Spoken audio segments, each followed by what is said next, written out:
Первая точка, которую проверяет глава — парк имени Карцхала Мальсагова, преображающийся благодаря национальным проектам. Инфраструктура для жизни и туризм и индустрия гостеприимства. В его реконструкцию вложены более 30 миллионов рублей, включая муниципальные средства.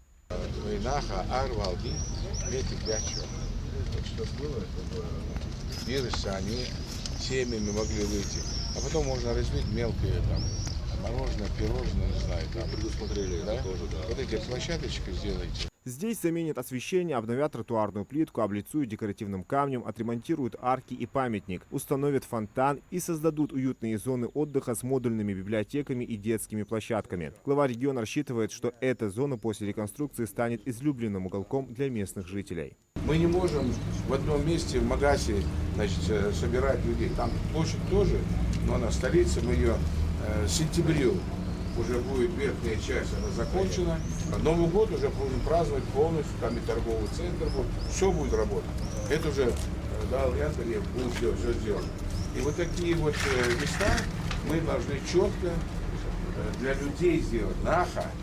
Следующий объект — городской пруд, реконструкция которого ведется в рамках победы в конкурсе лучших проектов благоустройства малых городов и исторических поселений. Из федерального бюджета выделили на этот проект 103 миллиона рублей, 5 миллионов из регионального и 35 миллионов инвестиционные средства. С пирса будет, Махмуд Али Максимович, прям в пруд заходить где-то 25 метров.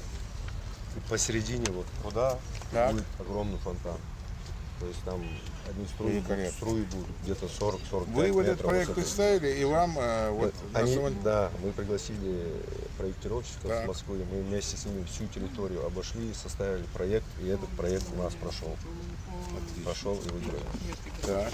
Вот примерно как будет выглядеть вот этот летний амфитеатр Ханза Стильча, экранчики, стульчики. Великолепно.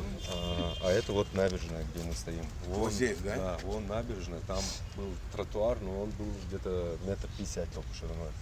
Халоварда и Лаух, мы его расширили, теперь он набережная у нас 4,5 метра ширина. Великолепно.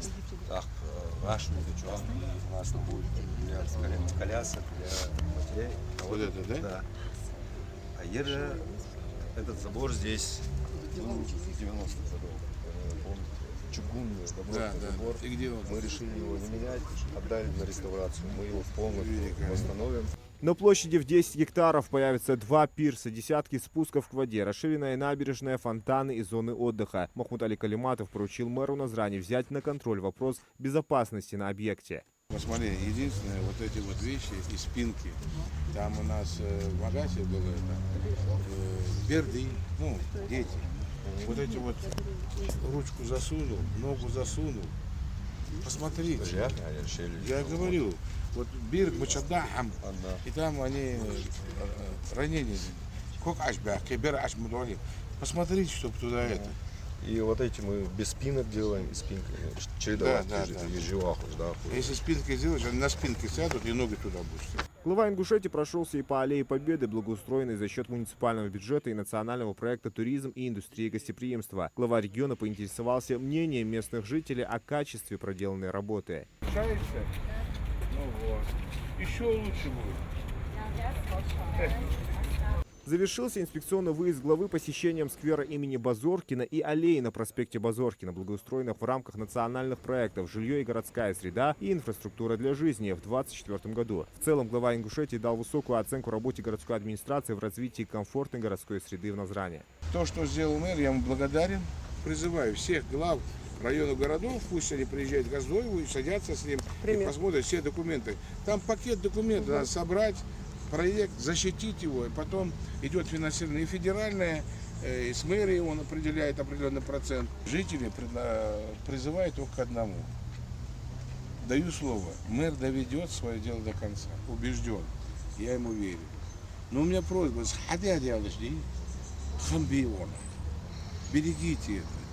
Проведенная реконструкция общественных пространств – это важный шаг к созданию современного и привлекательного города для его жителей. Назрань открывает новые зоны отдыха, создавая возможности для активного и комфортного времяпрепровождения, что также повышает инвестпривлекательность и развивает экономику города. Зелимхан Калоев, Адам Гулоев, Султан Магушков, Магаз 24.